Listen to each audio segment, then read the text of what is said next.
대장균군을 측정하는 정성시험의 3단계를 바르게 설명하는 것은 대장균군 정성시험이란 대장균군의 유무를 확인하는 시험에 해당이 되는데요. 이 정성시험의 경우 추정시험, 확정시험을 거친 후 완전시험을 통해 확실하게 검증하게 됩니다. 추확완이라고 암기를 해두시면 좋습니다. 따라서 정답은 1번입니다. 흰색 결정 또는 결정성 분말로 맛과 냄새가 거의 없으며 치즈, 버터, 마가린 등에 사용하는 보존료를 묻는 질문입니다. 1번의 소르브산의 경우 치즈나 식육 가공품에 주로 사용되는 보존료이고, 안식향산의 경우 간장, 과채류 음료, 잼 등에 사용되는 보존료입니다. 3번의 프로피온산의 경우 빵이나 케이크 등에 사용이 됩니다. 다음 문제에서 묻는 보존료는 바로 데이드로초산입니다. 1급 감염병의 종류를 묻는 질문입니다. 1번 탄저는 제1급 감염병, 2번 콜레라는 제2급 감염병, 3번 세균성 이질은 제2급 감염병, 4번 브루셀라증은 제3급 감염병입니다.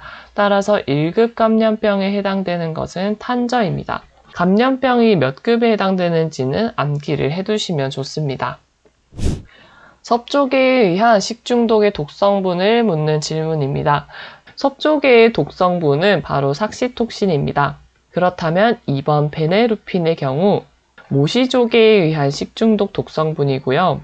테트로독신은 보거의 식중독 독성분으로 난소나 알에 많이 함유되어 있는 맹독입니다.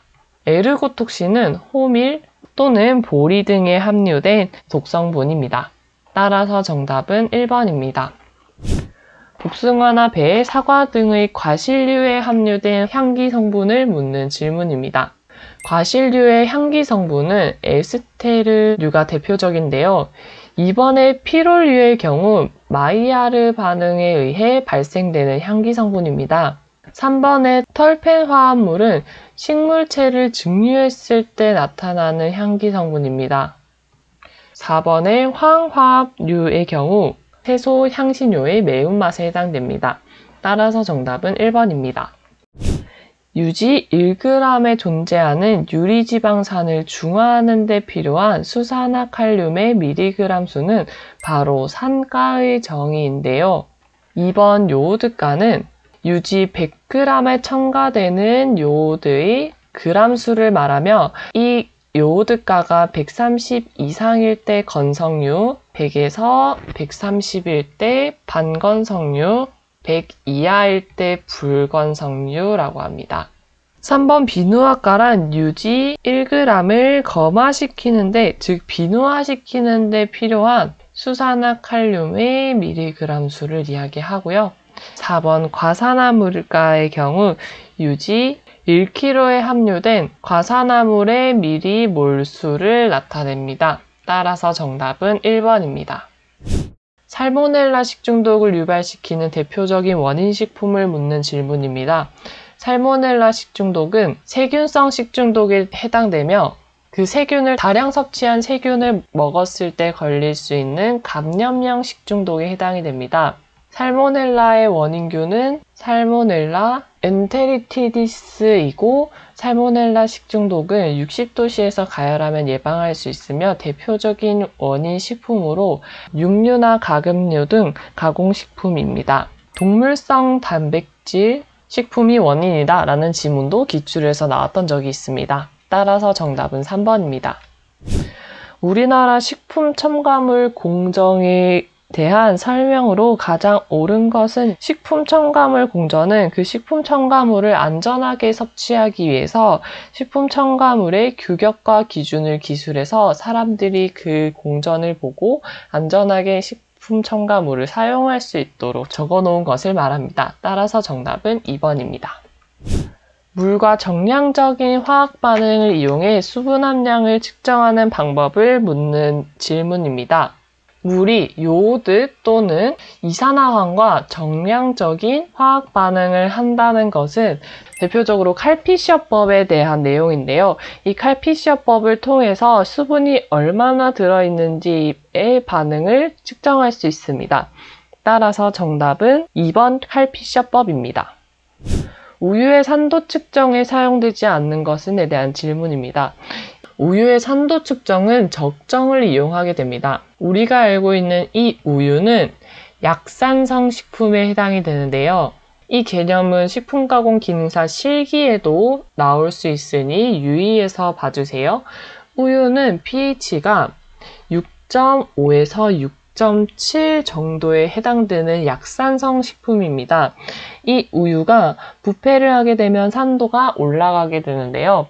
따라서 신선한 우유의 산도 범위가 0.14에서 0.18% 사이인지 알아보는 것이 바로 산도 측정의 핵심입니다.